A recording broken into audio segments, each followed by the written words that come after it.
Venkatesh advanced pain clinic, నొప్పి మాయం, surgery దూరం. For appointments 9155515563. సంక్రాంతి పండగ అంటే మనకి బోలెడు పిండి వంటలు గుర్తొస్తాయి కదా అనిల్ గారు. లైక్ ఫర్ ఎగ్జాంపుల్ జంతికలు, స్వీట్ పొంగల్, అరిసెలు ఇవన్నీ మ్యాండేటరీ కదా. మీకు ఏది ఫేవరెట్? నాకు అరిసెలు అంటే ఇష్టం, కజ్జికాయలు అంటే ఇష్టం, సున్నుండలు అంటే ఇష్టం. బెల్లం సున్నుండలా పంచదార? బెల్లం సున్నుండలు. పంచదార సున్నుండలు అసలు తిన్నా. బెల్లం సున్నుండలు అది మా అమ్మ చాలా బాగా చేస్తుంది, నెయ్యి వేసి నీట్గా కరెక్ట్ పోర్షన్స్లో చేస్తుంది. సో బెల్లం సున్నుండలు బాగా తింటాం. సో మన సినిమాని ఏ స్వీట్తో పోల్చి ఇలా ఉండబోతుంది సంక్రాంతికి వస్తే? అంటే మన సినిమాలో అన్నీ ఉంటాయి, ఒక స్వీట్తోనే పోల్చలేను. అంటే మనకు ఒక గారె, పులిహోరే అండ్ ఒక స్వీట్, ఒక దానికి కాంబినేషన్స్ ఉంటాయి కదా. సో అన్ని రకాల ఎలిమెంట్స్ కలిపి ఉంటుంది సంక్రాంతికి వస్తున్నాం. సో ఒక డిష్తో నేను ఒక పర్టికులర్ దీంతో నేను కంపేర్ చేయలేను. కాబట్టి షడ్రుచుల భోజనం అంటారు కదా, సో అలా అనుకోండి. అన్ని ఎలిమెంట్స్ ఫుల్ మీల్స్, షడ్రుచుల భోజనం. పర్ఫెక్ట్. సో అసలు మామూలుగా F2 cinema was fun, F3 was super fun.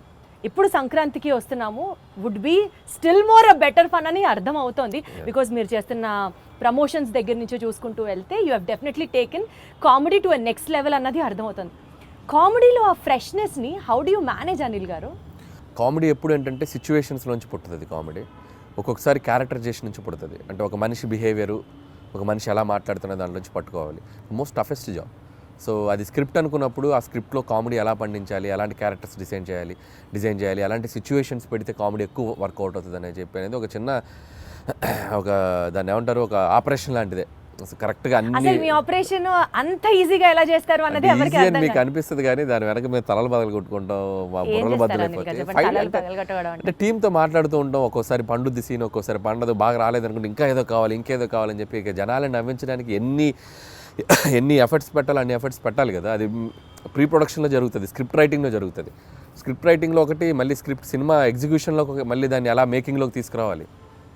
It's like a long process. But నా వరకు నేను ఏంటంటే పర్సనల్గా బాగా ఎంజాయ్ చేస్తాను ఆ ఫేజ్ని.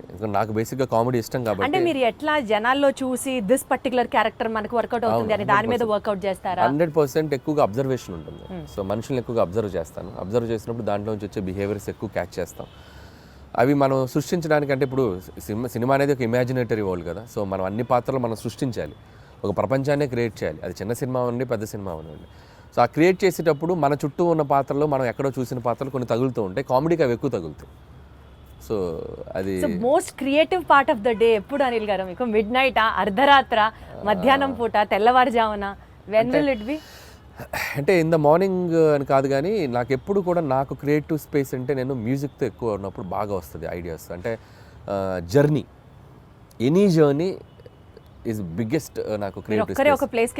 లేదు, కార్లో అట్లా రాదు. కార్లో వెళ్తుండాలి, మూమెంట్ ఉండాలి. ఫ్లైట్లో ఉండొచ్చు, ట్రైన్ అవ్వచ్చు, బస్ అవ్వచ్చు. సో ఎనీ జర్నీ ఉంటే ఆ జర్నీలో నేచర్ అలా మూవ్ అవుతున్నప్పుడు ఆ సాంగ్స్ వింటున్నాం. సో అక్కడ నాకు కొద్దిగా ఐడియాస్ ఎక్కువ జనరేట్ అవుతాయి. యాక్చువల్లీ మీరు చేసే కామెడీ టైమింగ్ మూవీస్లో ఈవీవి సత్యనారాయణ గారి టైమింగ్తో, కామెడీ టైమింగ్తో చాలామంది రిలేట్ చేసుకుంటుంటారు. Because your stories will have comic content in it and also human values ఉంటాయి. ఫన్ చుట్టూరు ఆ సినిమా అంతా తిరుగుతూ ఉంటుంది. ఇలాంటి కోరిలేషన్ మీకు ఎవరైనా ఎప్పుడన్నా చెప్పినప్పుడు would you feel great about itself? 100% it's biggest compliment for me. And నేను ఇన్స్పైర్ అయిన డైరెక్టర్స్ వాళ్ళు. So always like Jandhyala garu and EVV గారు అండ్ ఎస్వి కృష్ణారెడ్డి గారు, ఈ ముగ్గురు డైరెక్టర్స్. సో 90sలో నేను చిన్నపిల్లగా ఉన్నప్పుడు వాళ్ళ సినిమాలు ఏవైతే, జంధ్యాల గారు 2 ఆనా పెళ్ళంట, చూపులు కలిసిన శుభవేళ, బావా పన్నీరు, అండ్ ఈవీవి గారు ఆలిబాబా జంగలో, జంబలగడి పంప, అప్పులప్పారు, ఇవన్నీ నాకు ఇట్స్ లైక్ నేను యాక్షన్ సినిమాలు, హీరోల సినిమాలు ఎంత బాగా చూసేవాడినో VHS క్యాసెట్లు తెచ్చి వీళ్ళ సినిమాలు అన్నీ చూసేవాడిని. సో యాక్షన్ సినిమా థియేటర్లో ఒకసారి చూసేవాడిని, VHS క్యాసెట్లో వీళ్ళ సినిమాలు 1-10 సార్లు చూసేవాడిని. సో ఆ ఇంపాక్ట్ మీ మీద బాగా ఎక్కువ ఉంది. అంటే చూడటమే కాదు, ఆ సినిమాలో సీన్స్ ప్రాక్టీస్ చేసేవాడిని నేను వెళ్ళి. సో స్కూల్కి వెళ్ళి ఫ్రెండ్స్ తోటి చెప్పేవాడిని. సో జంబలగడి పంప సినిమా ఉంది, ఫ్రమ్ టైటిల్ కార్డ్ నుంచి ఎండ్ వరకు నరేషన్ ఇచ్చేవాడిని. అప్పులప్పారావు నరేషన్ ఇచ్చేవాడిని. అంటే వెళ్ళిపోయేది సినిమా, వెళ్ళిపోయి అలా చెప్పడం వల్ల ఏంటంటే తెలియకుండా మనం 10 సార్లు పాట పాడటం స్టార్ట్ చేస్తే ఆటోమేటిక్గా మనకి సంగీతం అలవాటు అవుద్ది. కరెక్ట్. సో అదేమో మరి చిన్నప్పుడు నేను ఎక్కువ ప్రాక్టీస్ చేయడం వల్ల ఒక క్రియేషన్, ఒక కామెడీ క్రియేట్ చేయడం, లేకపోతే సిచ్యువేషన్ మాట్లాడటం, ఒక డైలాగ్ అల్లటము, అలాంటిది అది నాకు అనిపిస్తుంది. బట్ బేసికల్గా కూడా అంటే స్క్రీన్ మీదే కాకుండా బయట కూడా మీరు అంతే కామెడీ కైండ్ ఆఫ్ అ పర్సనా? 100%. లేదు 100%. చాలా లైవ్లీగా ఉంటాను నేను. నా చుట్టూ ఉన్న మనుషులు ఎప్పుడు నవ్వుతూనే ఉంటారు, నవ్వుతూ మాట్లాడుతూ ఉంటాను నేను. సో సీరియస్గా ఉండేది చాలా తక్కువ. వండర్ఫుల్. అది బేసిక్గా నేచరే అంత, అది ఉండటం వల్లనేమో అది రిఫ్లెక్ట్ అవుతుంది సినిమాలో. మీరు దిల్ రాజు గారిని కిడ్నాప్ చేశారా, ఆయన మిమ్మల్ని క్యాప్చర్ చేశారా, మీరిద్దరి మధ్యలో బాండింగ్ ఎంత స్ట్రాంగ్ ఉందంటే మీరు ఆయన సినిమాలే చేస్తున్నారా? Any specific reason for that? అదేం లేదండి, కంఫర్ట్. సో లాస్ట్ 8 ఫిలిమ్స్ అదేం లేదు, నేను లాస్ట్ 8 ఫిలిమ్స్లో majority of the films Raju గారితో చేశాను. ఎగ్జాక్ట్లీ. సో 2 ఫిలిమ్స్ బయట చేశాను, అనిల్ సుంకర్ గారితో సరిలేరు, పటాస్ ఫస్ట్ ఎన్టీఆర్ ఆర్ట్స్ చేశాను, తర్వాత షైన్ స్క్రీన్స్ సాహుతో చేస్తాను, నెక్స్ట్ కూడా మళ్ళీ సాహుకి చేస్తున్నాను. సో ఇప్పుడు ఐఎమ్ ఆల్టర్నేటివ్గా ఒకటి బయట చేస్తూ వస్తున్నాను. సో రాజుగారితో ఉండే ప్లస్ పాయింట్ ఏంటంటే ఇట్స్ లైక్ వాళ్ళతో జర్నీ ఉండడం వల్ల లైక్ ఫ్యామిలీ బాండింగ్ ఏర్పడిపోయింది. ఒక ఫ్యామిలీ బాండింగ్ వచ్చినప్పుడు ఏంటంటే నేను ఒక కనెక్ట్ అయితే నేను అంత త్వరగా వదిలిపెట్టే మనిషిని కాదు నేను. సో రియల్ లైఫ్లో అంతే. అండ్ ఎమోషనల్ కనెక్ట్ ఎక్కువ, ఒకరితో కంఫర్ట్ అంటే ఒక కనెక్షన్ వచ్చాక గబుక్కుని ఇంకొకరి దగ్గరికి వెళ్ళలేను, నేను ఓన్ చేసేసుకుంటాను. ఇప్పుడు మళ్ళీ సాహు ఉన్నాడు, షైన్ స్క్రీన్స్ కనెక్ట్ అయిపోయాడు. సో మళ్ళీ అతనితో సినిమాలు చేస్తూ బాగా దిల్ రాజు గారితో కనెక్ట్ అయిన కాన్సిక్వెన్స్ ఏంటి అంటే ఏం లేదు, పటాస్ సినిమాకి అండ్ ఈ స్టూడ్ ఫర్ మీ. సో అంటే ఎన్టీఆర్ ఆర్ట్స్ బ్యానర్లో చేసినప్పుడు ఆ సినిమా రిలీజ్కి ఆయన వచ్చి అన్ని ఏరియాస్ ఆయనే తీసుకొని కొనుక్కొని ఆయనే రిలీజ్ చేశారు film. So Pataas cinema ya. So ఇప్పుడు ఎన్టీఆర్ ఆర్ట్స్ నాకు ఎంత నిలబడిందో, సో కళ్యాణ్ రామ్ గారు సినిమా నా మీద డబ్బులు పెట్టి తీశారు. అదే సినిమాని మార్కెట్లోకి తీసుకెళ్ళిన వ్యక్తి, డిస్ట్రిబ్యూట్ చేసి ఆ సినిమాని అంతే విధంగా జనాల్లోకి తీసుకెళ్ళిన ప్రొడ్యూసర్ ఆయన. ప్రొడ్యూసర్ కూడా డిస్ట్రిబ్యూషన్ కూడా ఉంది కదా వాళ్ళకి. సో అక్కడ నుంచి బాగా ఎంకరేజ్ చేసేవాళ్ళు నన్ను. సో అక్కడ స్టార్ట్ అయింది జర్నీ. తర్వాత ఆల్మోస్ట్ 4-5 ఫిల్మ్స్ అక్కడే చేయటం. సో ఇప్పుడే భగవంత్ కేసరికి బయటకు వచ్చాను నేను. సో సరిలేరుకి ఒకటి బయట చేశాను, భగవంత్ కేసరికి మళ్ళీ షైన్ స్క్రీన్స్ చేయటం. మళ్ళీ నాకు షైన్ స్క్రీన్స్ కూడా సాహుతో అదే బాండింగ్ ఉంది ఇప్పుడు. సో సాహుతో కూడా ఫిల్మ్స్ చేస్తాను ఇప్పుడు మళ్ళీ నెక్స్ట్. గాట్ ఇట్ 40 ఫిల్మ్స్ కంటే పైగా తమిళ్లో చేసినటువంటి ఐశ్వర్య రాజేష్ గారిని కూడా మీరు ఆడిషన్ చేసి ఈ సినిమాకి సెలెక్ట్ చేశారు అని విన్నాము. అంటే you were so particular about the character, లేదా ఆవిడ చేయగలరా చేయలేరా అన్నట్ట మీకు డౌట్ ఉందా? అంటే ఆడిషన్ అని కాదు కానీ లుక్ టెస్ట్ చేసాం. లుక్ టెస్ట్ చేసినప్పుడు నా భయం ఏంటంటే ఐశ్వర్య రాజేష్ తెలుగు అమ్మాయి, అద్భుతమైన పెర్ఫార్మర్. ఒకసారి యాక్సెంట్ ఎలా పలుకుతుందో తెలుసుకుంటే, తన బాడీ లాంగ్వేజ్ నేను అడాప్ట్ చేసుకుంటే నేను రాసేటప్పుడు నాకు ఇంకా ఈజీ అవుతుంది. సో నేను ఇప్పుడు వీటి గణేష్ ఉన్నారంటే నేను ఆయన బాడీ లాంగ్వేజ్ నాకు అర్థమైపోయింది, ఎవడరా మీరు, అది వచ్చేస్తుంది, నేను చెప్పగలను, మాడ్యులేట్ చేయగలను. సో అలా ఒక్కొక్క హీరో, ఇప్పుడు నరేష్ గారు ఉన్నారు, రాజేంద్ర ప్రసాద్ ఉన్నారు, ఒకసారి వాళ్ళతో నేను పట్టుకున్నానంటే నేను అది ఈజీ అవుద్ది నాకు రాయటానికి. సో ఐశ్వర్యకి ఏంటంటే తను ఏదో జోక్గా చెప్తుంది కానీ ఆడిషన్ లాగా కాదు, తన బాడీ లాంగ్వేజ్ తనది ఎలా ఉంటుందో నాకు రీడ్ అవ్వాలి ఇక్కడ మైండ్కి. సో అందుకని ఒక 2-3 డైలాగులు ఎలా చెప్తుంది, సారీ బా, మీరు ట్రైలర్లో చూస్తారు కదా, లవ్ యూ బా, ఆ భావాన్ని ఎలా పలుకుతుంది, యాక్సెంట్ చెప్పగలుగుతుందా లేదా అనేది చూసుకున్నాం. సో బేసికల్గా మీరు మనుషుల్ని స్టడీ చేసేస్తారు, బాడీ లాంగ్వేజ్ని అర్థం చేసేసుకుంటారు. You have that skill, easy అవుతుంది. ఇప్పుడు ఉపేంద్ర లమ్హాన్ ఆయన ఉన్నారు, ఆయన యానిమల్లో చేశారు. యానిమల్లో చేసినప్పుడు నాకు విపరీతంగా నచ్చిన క్యారెక్టర్. నేను సందీప్ రెడ్డి వంగతో కూడా దాదాపు చాలాసేపు మాట్లాడి ఆయన నంబర్ తీసుకొచ్చాను నేను. యానిమల్ ఇంటర్వెల్లో వస్తాడు, బొమ్మలు అమ్ముకునేవాడిని అనుకుంటున్నారా అనేది విచిత్రమైన టైమింగ్ ఉంటుంది. అది నాకు భలే, చూడగానే భలే అనిపించింది నాకు. అరే భలే పెక్యులర్గా ఉన్నాడు ఇతను అని తీసుకొచ్చి, నేను ఆ సినిమా యానిమల్ ఒక 10 సార్లు చూసాను ఆయన బాడీ లాంగ్వేజ్ని క్యాప్చర్ చేసుకోవడానికి. చూసుకొని నేను నరేషన్ ఇచ్చినప్పుడు అతను షాక్ అయిపోయాడు, ఉపేంద్ర లమ్హాన్, ఇదేంటి ఈ నాలాగా కనిపిస్తున్నాడు ఏంటి, ఇన్ఫ్యాక్ట్ నాకంటే బెటర్ కనిపిస్తున్నాడు ఏంటి అన్నారా? మీకు కాంప్లిమెంట్ వచ్చిందా? యా, ఈ టోల్ లైక్ దట్. సో నేను ఆ బాడీ లాంగ్వేజ్ని ఓన్ చేసుకోవడం వల్ల, ఆ మిమిక్రీ చేయడం ఒక ఇది ఉంది కాబట్టి నాకు ఈజీ అవుతుంది క్యారెక్టర్స్తో రాయటానికైనా పెర్ఫామ్ చేయించడానికైనా. అప్పుడు నాది వాళ్ళ మీద రుద్దటం కంటే వాళ్ళ దాన్ని బెటర్గా అడాప్ట్ చేసుకుని దాన్ని బెటర్ చేయడం ఉన్నప్పుడు ఎప్పుడు ప్లస్ అవుతుంది. ఏమన్నా స్కెచ్ ఏమన్నా స్కెచ్.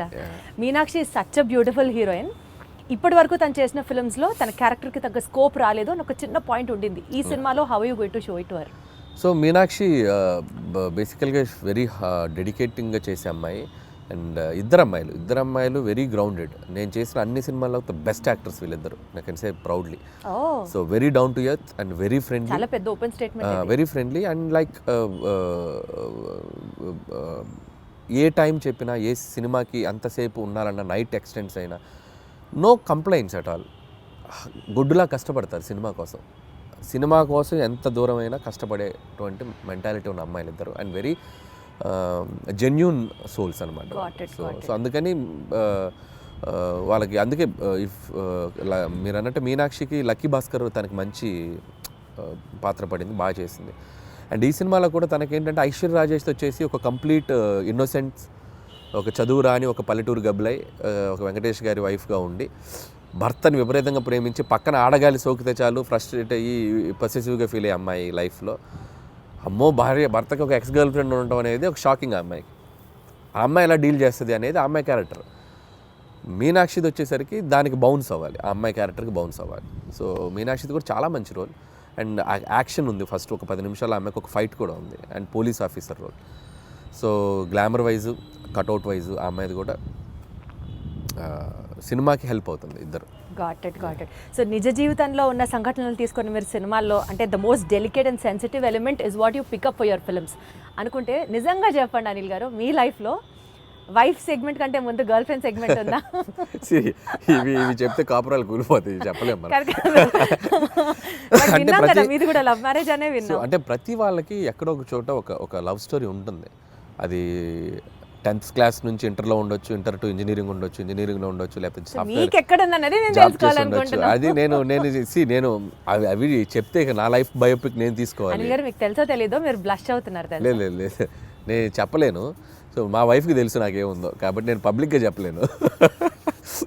చెప్పలేను అండ్ ప్రతి ఒక్కరికి ఉంటుంది. అందుకే నేను తీసుకున్న ఎలిమెంట్ F2 కానీ అండ్ F2 కూడా ఇట్స్ లైక్ వైఫ్ హస్బెండ్ మధ్య ఉండే క్యూట్ రిలేషన్షిప్లో ఉండే చిన్న చిన్న fun things, problematic things discuss చేయడం వల్ల that become a very very big hit. ఇప్పుడు కూడా ఏంటంటే ప్రతి మనిషి ఒక మగాళ్ళ లైఫ్ అవ్వచ్చు, అమ్మాయిలకు కానీ ఎక్కడో చోట ఒక పాస్ట్ ఉంటుంది. సో ఆ పాస్ట్ని మనం బ్యూటిఫుల్గా డ్రైవ్ చేస్తే ఎలా ఉంటుంది, సో దానివల్ల ఉండే ప్రాబ్లమ్స్ని ఎలా మనం చెప్తే ఎలా ఉంటుంది అంటే మీ నిజ జీవితాన్ని రెప్లికేట్ చేశారా? నా నిజ జీవితం కాదు, ఇది అందరికీ మంది కనెక్ట్ అయ్యే ఎలిమెంట్. సో నాది ఉండేది తక్కువ ఉండొచ్చు, ఇంకోటికి ఎక్కువ ఉండొచ్చు. అంటే మీకంటూ ఉంది, ఎవరికైనా ఉంటుంది అన్న.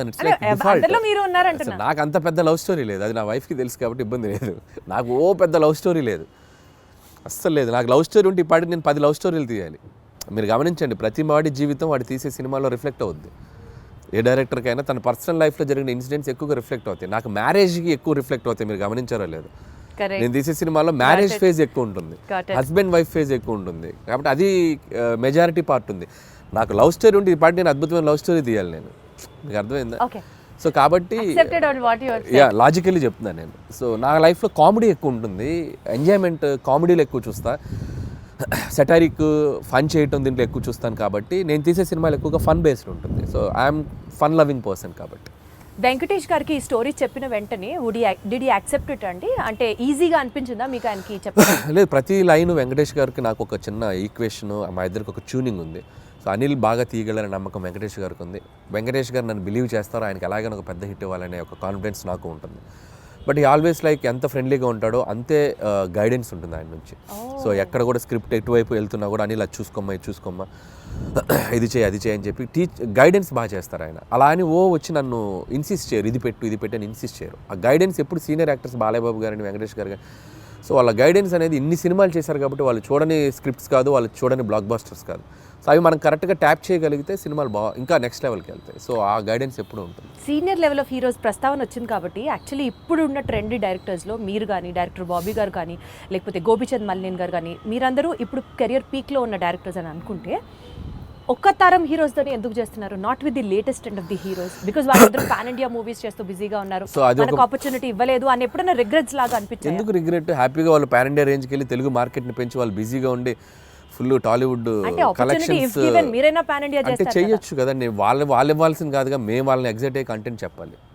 వైస్ వర్సా, స్టార్స్ వచ్చి మాకు ఇచ్చేది ఏంటి ఆపర్చునిటీ? మేము వెళ్ళి వాళ్ళని ఎగ్జైట్ చేయాలి. అదే అలా పోనీ జరగాలంటే మేము వెళ్ళి ఎఫర్ట్స్ పెట్టి ఒక కథ, ఇప్పుడు స్కేల్ పెరిగింది, స్పాన్ పెరిగింది. సో అంత స్పాన్ స్కేల్ మేము వెళ్ళి కథలు రాయాలి. నేను ఆ కథ రాసి వెళ్తే అద్భుతం. ఇప్పుడు ఎన్టీఆర్ గారు నాకు బాగా తెలుసు. టు బీ హానెస్ట్, తారక్ గారితో నేను ఒక 2-3 సినిమాలు చేయాలని దగ్గర దాకా వెళ్ళి మెటీరియలైజ్ అవ్వలేదు. సో నేనంటే ఇష్టం ఆయనకు బాగా. వాళ్ళని ఎగ్జైట్ చేయాలి మేము వెళ్ళి. సో ఆ ఎగ్జైట్ చేసే కథలు దొరికినప్పుడు ఆబ్వియస్గా చేస్తారు. మహేష్ గారితో చేశాను నేను. సర్లే, నీకు ఒక బిగ్గెస్ట్ హిట్ కదా మహేష్ గారితో.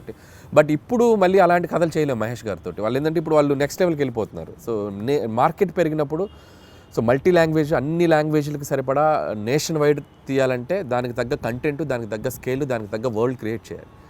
సో అనుకుంటే చేయొచ్చు. But as of now we are comfortable this అని నేను అనుకుంటున్నాను. నేను ఈ ఫేజ్లో నాకు ఇది చాలా బాగుంది. ఖచ్చితంగా ఒక 3-4 ఏళ్ళ తర్వాత, 2-3 ఏళ్ళ తర్వాత ఖచ్చితంగా ఎప్పుడొకప్పుడు ప్లాన్ ఉంది, చేయాలిగా.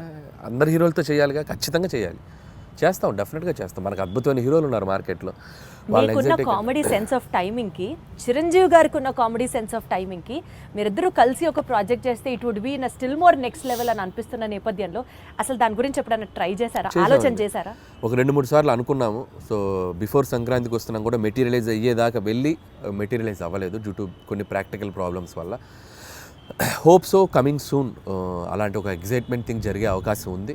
సో అది too early to tell. So Chiranjeevi గారితో చేయాలని నాకు ఉంది. But still it is on the track అని అయితే అర్థమవుతుంది. ట్రాక్లో ఉంది, బట్ కన్ఫర్మేషన్ మనం ఇప్పుడే చెప్పలేము. ఎందుకంటే ఇన్ ద సెన్స్ అన్ని సెట్ చేసుకుని నాకు చెప్తే బాగుంటుంది. సో ముందే చెప్పడం వల్ల ఏంటంటే నేను కథ లేకుండా, కథ పూర్తిగా హీరోకి గారికి చెప్పకుండా, ఏ ఎగ్జైట్మెంట్ లేకుండా ఇది ఉంది అని నేను చెప్పలేను. ఇద్దరు ఎగ్జైట్మెంట్లు అనౌన్స్ చేసామనుకోండి, కిక్ వేరు. సో అందుకని అది అంతా మెటీరియలైజ్ అయ్యాక చెప్తే బాగుంటుంది. Still we are in its very beginning స్టేజ్లో ఉంది. సో మీరు అన్నట్టు చిరంజీవి గారితో నేను అనేది చేయాలి అనుకున్న ఇది మాత్రం ఖచ్చితంగా డెఫినెట్గా మా ఇద్దరికి ఒక ఎంటర్టైన్మెంట్, ఆయనకి ఏం చేస్తే బాగుంటుంది అనే ఐడియా నాకుంది.